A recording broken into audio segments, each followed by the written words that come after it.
Hey Tom, you ready to go? Alright. Let's power up. Get the chainsaws.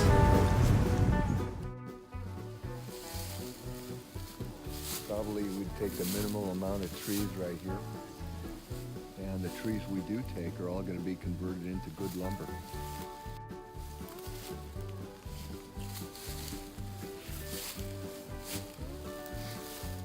This is the fort site. A lot of trees are going to have to come down, but that's okay. They'll go to the mill and maybe they'll be put to good use. They'll actually come down and they'll stay here forever as part of the fort.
So Adam, tell me about how you came into this beautiful land here. Well, I've been looking for property like this for probably the better part of 15, 20 years, and couldn't afford it, or it was too far away. And then after talking to you 4 or 5 years ago about your project in Fort Intrepid, I started looking with a little keener eye to things. And 60 acres that I have on my property has 2 ponds. One of them is stocked full of fish, bass and bluegill, good size. We got some aerators in there. And by the way, the property was originally built, I'd say about 12 years ago. I don't know the person that built it because there's been an owner between us, but he put a lot of care and thought into managing the property. Yeah. I think for hunting, and there's an abundance of turkey and deer and wildlife around here. But there's a cabin, I'd say about a 1,200 square foot cabin, a nice 30 by 60 pole barn, another outbuilding which is currently a wood shop, but we're going to be converting into a bunkhouse for Fort Intrepid staff and whatnot. That will house them and also give them a place to relax, a little lounge area for them to relax, hang out, play cards, checkers, whatever. One of the beautiful things about this property is that when we look around here, we see the pristine wilderness, which is pretty far removed from the rest of the infrastructure that's already on the property. But that's the idea of the whole property. You already have that infrastructure, you have electricity, so it's not going to be too cost prohibitive to move some electricity out here at some time in the future as well. Although we're going to be pretty rugged Yeah. when we start this fort. And, we're going to be adhering to the old frontiersman ways as far as the fires and candles, and that's what's going to make it unique. But at Yeah. some point, you do have all that infrastructure, like the bunkhouse, and there is a sense of civilization far removed from the fort, but yet not too far away. Right, right. I don't know of any places anymore. They're getting harder and harder to find where kids can go out, scouts or youth groups can go out and learn about the woods. We talk about it in the classroom. They talk about it in books. You can watch it on YouTube. But actually getting out and doing it. And it's like when we talked about this project and actually getting out here and doing it, that's what made the difference for me. And, I love working with youth, and I see this as something that'll probably be a 20, 30-year project for me with youth. And being out here in the woods, just doing outdoors activities with your hands, seeing the fruits of your labor, it's all good values that we need to pass on to the youth. And you can't get a satisfying life out of watching someone else do something. You have to get out and do it for yourself, experience it for yourself. So hopefully we'll accomplish that. And why don't we talk a little bit about, we haven't built the fort yet. So up to that point, we're going to be looking for volunteers to come on up and get out in the woods and actually help make that happen, and what kind of experience that'll be. Exactly. It's not only just the fort as it stands, but it's the making of the fort that's going to make it that much more special to everybody involved, because it's going to be, it already started out as a labor of love, a long time coming, many years in the planning, and now that you've been so kind to throw in with the Fort Intrepid Project and offer your land, now it's going to be real. And those who come up, I could see it now when the fort is finally finished. I could see a big stone slab with a bronze plaque of all the names of everyone who helped. Something like in Red Dawn when they're all Right. done at the end of the movie, Yeah. those who fought the communists in America. And that's a good vision to have, because that's going to be everlasting.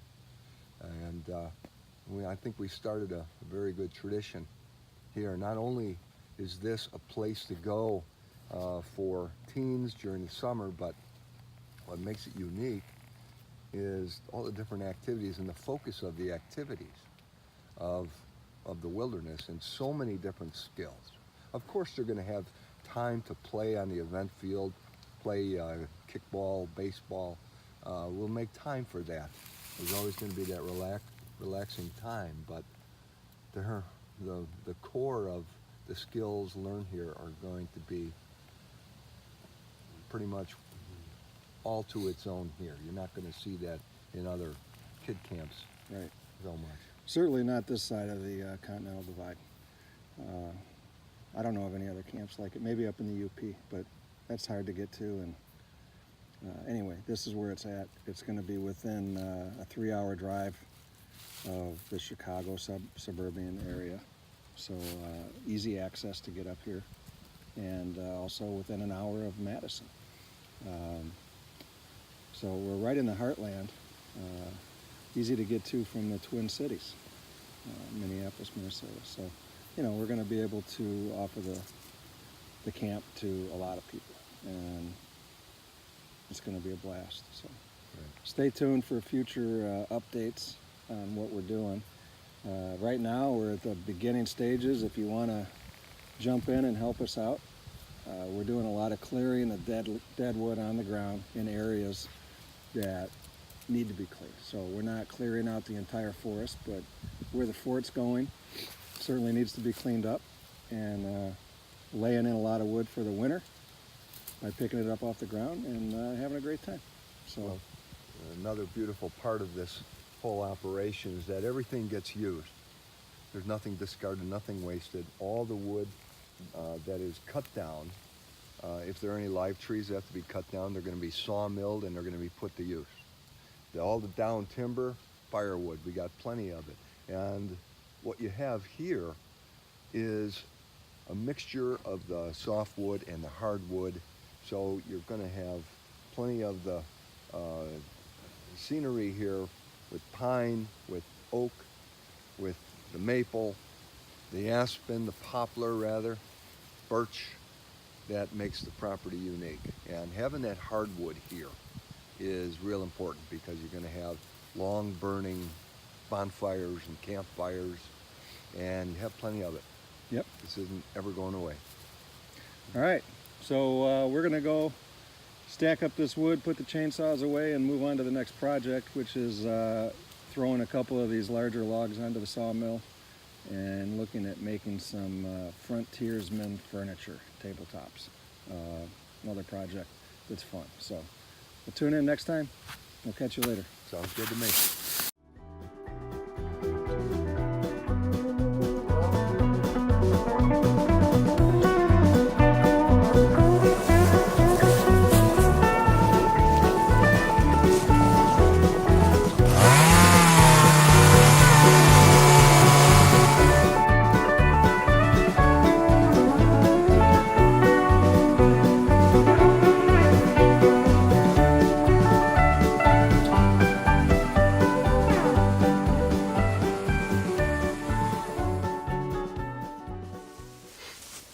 Okay, so here we are at Itchy Acres / Fort Intrepid, and we have some visitors today.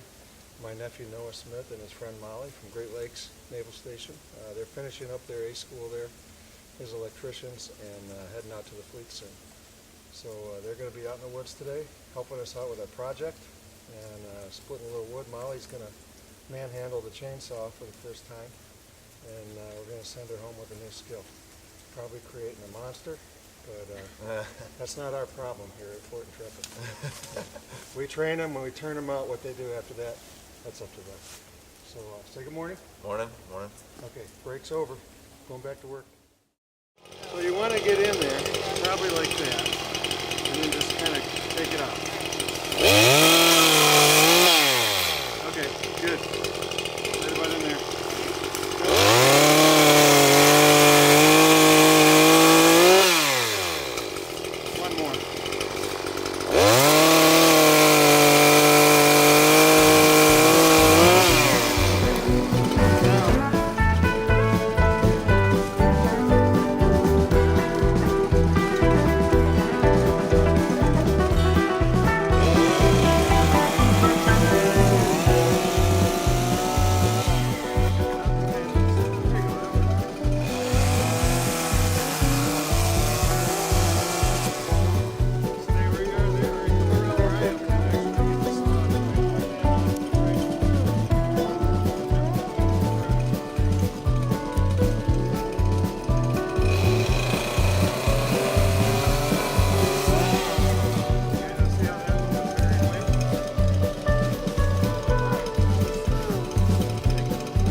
you think? What do you think, guys? Did Molly do a good job? Yeah. Sweet. All right. I'm going to untangle this mess and.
Okay. Okay, go ahead. What you have over here, because of the flooding, is you have the need for a bridge.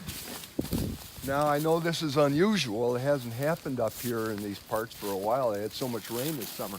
But if this happens again, we're going to have the same issue. So I think it would be really cool to have a bridge here anyway. Because look at how you got the high ground here, and it comes up here back into the high ground where the fort's going to be. Yeah. So if we could have a Fort William Henry style bridge here coming across, I mean, that just adds to the medicine, the flavor of the whole place. And that way you never have to worry about any flooding again. Right. Big enough to get a horse-drawn carriage across. And if you look close, you can see this is actually starting to ice over. It's kind of cool. That's awesome. Love it. Nice. And that leads right to your another bonfire area. Yep. That leads to the burn area. That's the council fire. It's also the battleground where the Indians, try to attack the fort. Yeah, that's the staging area.